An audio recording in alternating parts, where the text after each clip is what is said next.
4 பொருளை வச்சு நச்சுன்னு ஒரு நண்டு குழம்பு பண்ணிடலாம். எப்படின்னு இந்த 4 நிமிஷம் வீடியோவில் சொல்கிறேன், ஃபுல்லாக பாருங்கள். அதுக்கு ஃபஸ்ட்டு சின்ன வெங்காயம், இஞ்சி, பச்சை மிளகாவை குட்டி குட்டியாக கட் பண்ணி எடுத்துக்கலாம். அதுக்கப்புறம் கொஞ்சமாக துருவின தேங்காய், 1 டேபிள் ஸ்பூன் மஞ்சள், 1 டேபிள் ஸ்பூன் மிளகாய் பொடி, 2 டேபிள் ஸ்பூன் தனியா பொடி, அப்புறமா கொஞ்சமாக 1 டீஸ்பூன் ஜீராத்தூள், இவ்வளோத்தையும் ஆட் பண்ணிக்கலாம். இப்போ நம்ம ஒரு 5 பல் பூண்டு சேர்த்துக்கலாம்.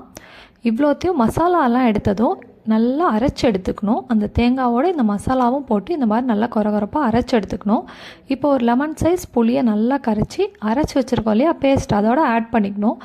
நண்டு வாஷ் பண்ணுற வீடியோ எப்படி க்ளீன் பண்ணணுன்னு தெரியலன்னா இந்த வீடியோவோட கடைசியில் கொடுத்துருங்க, ஃபுல்லாக பாருங்கள். இது மாதிரி நல்லா க்ளீன் பண்ணி எடுத்துக்கணும்.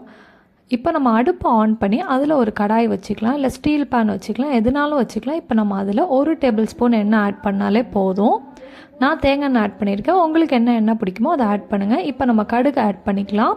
கடுகு நல்லா பொரிஞ்சு வந்ததுமே நம்ம கொஞ்சமாக கறி லீஃப் ஆட் பண்ணிக்கலாம்.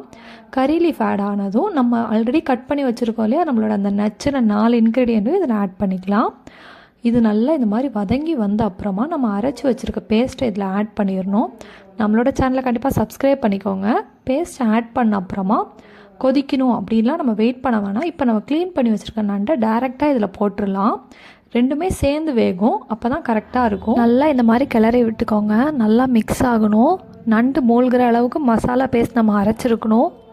நல்லா க்ளோஸ் பண்ணி இப்போ ஒரு லிட்டு போட்டு மூடி விட்டு ஒரு 10 மினிட்ஸ்க்கு அப்புறம் எடுத்தோன்னா இந்த மாதிரி நல்லா கொதி வந்திருக்கும்.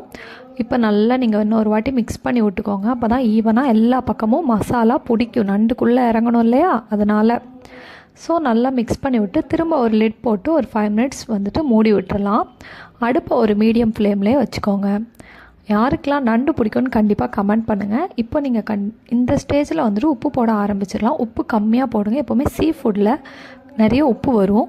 ஸோ நம்மளும் அதிகமாக போடுறப்போ அதிகமாகிடும், சாப்பிட முடியாது. ஸோ கம்மியாக போடுங்க, தேவைன்னா லாஸ்ட்டில் கூட போட்டுக்கலாம். இப்போ நல்லா கிளறி விட்டுக்கோங்க. இது மாதிரி பார்த்தீங்களா, சூப்பராக நண்டு குழம்பு ரெடி ஆகிடுச்சு. ஆக்சுவலி நண்டு என்னோட ரொம்ப ரொம்ப ஃபேவரட்டான ஒரு விஷயம். நண்டு இருந்தால் நான் வேறு எதுவுமே சாப்பிட மாட்டேன், அவ்வளோ பிடிக்கும் எனக்கு. இப்போ நம்ம க்ளீன் பண்ணுற வீடியோ பார்க்கலாம். நண்டுக்கு ஃபஸ்ட்டு வந்துட்டு இந்த மாதிரி அதோடைய காலெல்லாம் உடச்சி எடுத்துக்கோங்க. யாருக்கெல்லாம் நண்டு ரொம்ப பிடிக்கும் அப்படின்னு கமெண்டில் சொல்லிட்டு போங்க. வேறு என்ன சீ ஃபுட் பிடிக்கும்னு சொல்லுங்கள், கண்டிப்பாக நம்ம அடுத்த வீடியோ அதை போடலாம். இது மாதிரி காலெல்லாம் ஃபஸ்ட்டு உடச்சி எடுத்துக்கலாம். ஓகே, இதோ இது மாதிரி 2 பக்கமும் உடச்சி எடுத்துக்கோங்க. அப்புறம் இங்கே நல்லா மழையாக இருக்குது கன்னியாகுமரியில். எந்தெந்த ஊர்லேருந்து இந்த வீடியோ பார்க்குறீங்கன்னு தெரிஞ்சுக்க நான் ரொம்ப ஆர்வமாக இருக்கேன். எல்லோரும் அவங்கவுங்க ஊரை கமெண்ட் பண்ணுங்கள், உங்கள் ஊரில் என்ன ஸ்பெஷல்னும் கமெண்ட் பண்ணுங்கள். இப்போ அதோடைய ஷெல்லை இந்த மாதிரி உடச்சி எடுத்துக்கலாம்.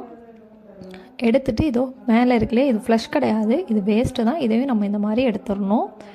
இது மாதிரி கம்ப்ளீட்டாக எடுத்துகிட்டு இந்த நடுவில் இருக்க போர்ஷனையும் இந்த மாதிரி பிரேக் பண்ணி எடுத்துக்கணும். நல்லா எடுத்துகிட்டு அந்த எல்லோ கலரில் இருக்குல்ல, அதெல்லாம் பிதுக்கி இந்த மாதிரி ஃபுல்லாக க்ளீன் பண்ணிடணும். நல்லா க்ளீன் பண்ண அப்புறமா இந்த இடம் கரெக்டாக அந்த இடத்த ஒரு பிரேக் பண்ணி எடுத்துக்கோங்க. இப்போ பாருங்கள், இதுதான் முக்கியம். இது நண்டோட வேஸ்ட்டு, இதை நம்ம அப்படியே போட்டு சமைக்கக்கூடாது. இந்த மாதிரி இதையும் எடுத்துக்கலாம். எடுத்துட்டு நம்ம வந்துட்டு ஒரு ரன்னிங் வாட்டரில் வாஷ் பண்ணோன்னா இன்னும் ரொம்ப நல்லது. அதாவது டேப்பை திறந்து நார்மலாக நம்ம வாஷ் பண்ணோன்னா ஒட்டிகிட்டு இருக்க சின்ன சின்ன வேஸ்ட் கூட போயிடும். இவ்வளோதாங்க. நண்டு க்ளீன் பண்ணுறது ரொம்ப ரொம்ப ஈஸியான விஷயம். இதுக்காக நீங்கள் நண்டு குழம்புலாம் வைக்காமல் இருக்காதீங்க. ஒரு வாட்டி ட்ரை பண்ணி பாருங்கள், சூப்பராக இருக்கும். ட்ரை பண்ணி பார்த்துட்டு எப்படின்னு சொல்லுங்கள். இவ்வளோதான்.